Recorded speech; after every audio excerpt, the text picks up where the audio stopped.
जेठ जेठानी सिर्फ सुख में साथ देते हैं।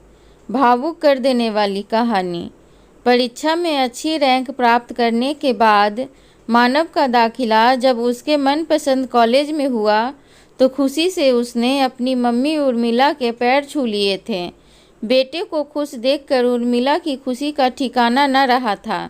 दीवार पर टंगे अपने पति की फोटो को देखकर भावुक होते हुए बोली, देखो जी, मैंने आपका सपना पूरा कर दिया। आपका सपना था ना कि आपका बेटा खूब पढ़े और पढ़कर आपकी तरह अफसर बने।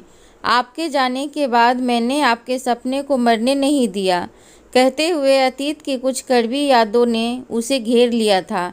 कुछ समय पहले बेहद खुशहाल परिवार था उसका, जिसमें उसके सास ससुर जेठ जेठानी सब साथ मिलकर रहते थे। ससुर नौकरी से रिटायर होने के बाद घर पर रहते थे।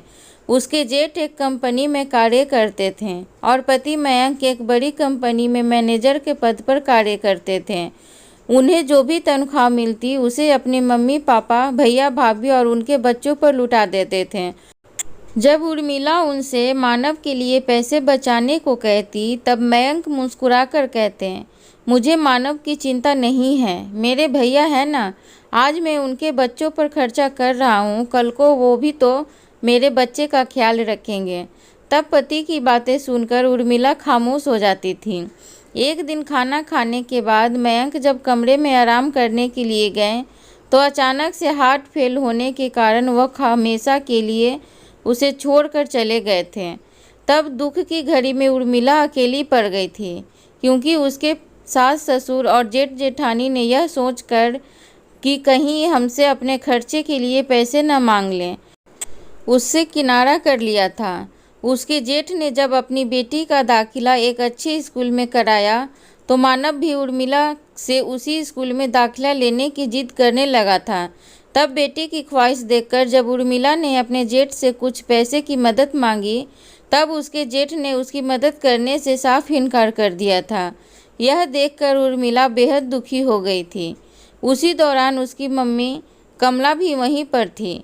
बेटी को दुखी देखकर वह उसे समझाते हुए बोली, जेठ जेठानी सिर्फ सुख में साथ देते हैं, दुख में सब साथ छोड़कर अलग खड़े हो जाते हैं। जब भाई कमाकर देता था तब खुशी खुशी सब साथ रहते थे। भाई के जाते ही सबने साथ छोड़ दिया।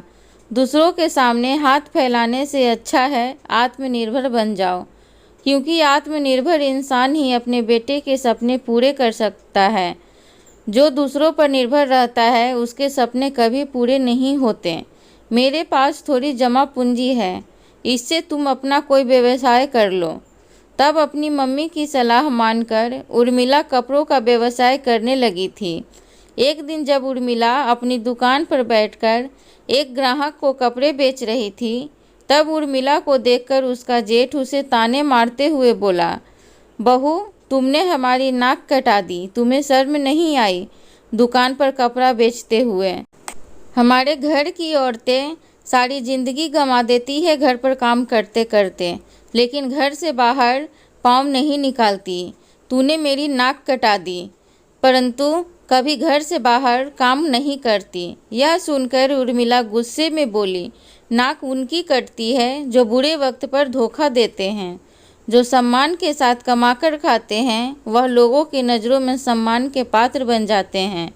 तब शर्मिंदा होकर वह अपने घर के अंदर चला गया था और उर्मिला गर्व के साथ अपना व्यवसाय करने में लगी थी। जब उसके पास कुछ पैसे जमा हो गए तब उसने मानव का दाखिला उसके पसंद के स्कूल में करा दिया था।